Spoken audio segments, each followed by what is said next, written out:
లేదప్ప నీ పని ఖచ్చితంగా పూర్తి చేస్తాను. My dear audience, wild cards వస్తున్నారు.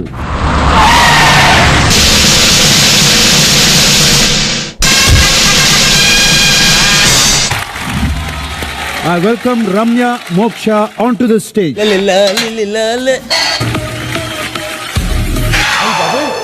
వీడు ఎంటర్ అవుతున్నాడేంటి? వీడు ఎంటర్ అయ్యాడు, ఇంకెన్ని గొడవలు అవుతాయో. మీరు నా నాగార్జున అవునా? ఏంటో కామన్ గా ఆడపిల్లంతా ఇదే మాట చెప్తుంటారు. మిమ్మల్ని ఎప్పుడెప్పుడు కలుస్తానని ఎంత వెయిట్ చేశానో తెలుసా సార్? ఏమో నాకేం తెలుసు. క్షణికావేశంలో జరిగిన మా తప్పు వల్ల మా జీవితాలు తారుమారయ్యాయి. ఇది రియలైజేషన్. బిజినెస్ కూడా క్లోజ్ చేసే పరిస్థితి వచ్చింది.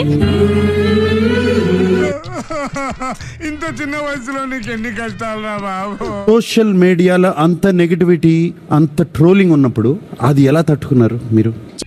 వాడు తిట్టిన తిట్లకు మనిషి అన్నవాడు ఎవడైనా ఊరేసుకొని చచ్చుండేవాడు.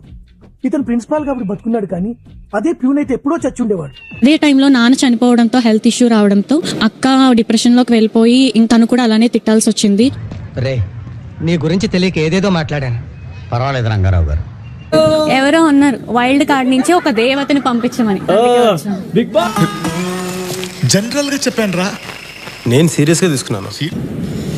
So over acting Sreeja, over acting చేస్తావు.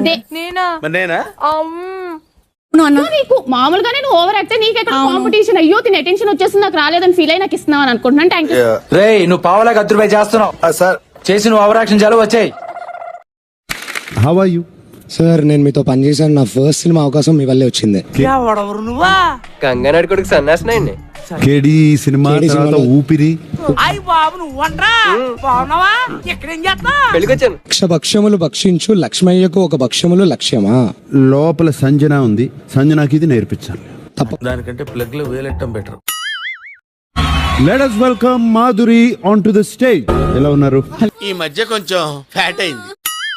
మాధురి, బిగ్ బాస్ హౌస్ లోకి వెళ్ళాలని ఎందుకు డిసైడ్ చేసుకున్నారు? మీరెందుకు వచ్చారు మేడం? నాకేం తెలియదు సార్. ఇప్పుడు శ్రీనివాస్ గారి కోసం నేను ఏదో వదులుకోమన్నా వదులుకుంటాను సార్. నా చెయ్యి నరుక్కోమన్నా నరుక్కుంటాను, పైనుంచి దూకమన్నా దూకుతాను. బిగ్ బాస్ హౌస్ కోసం ఆయన్నే వదులుకుని వచ్చారు ఇక్కడికి. తను చెప్పారు కాబట్టి వచ్చాను ఆయన సార్. చెప్పారు.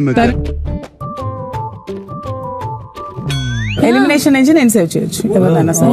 మీరు ఆలోచించి కొంచెం ఎలిమినేషన్ సేవ్ చేయాలి. ప్లీజ్. సిగ్గు లేకపోతే సరే, ఏది పడితే అది అడిగేటివేనా? అలసిపోయిన బ్రతుకులు కొంచెం ఆశ కనపడేసరికి ఆపుకోలేక అడిగేశాడు అంతే. యు నో హర్ కదన్నా. నేను శ్రీజ గారికి మాత్రమే తెలియదంట. నేనెవరో నీకు తెలియదు.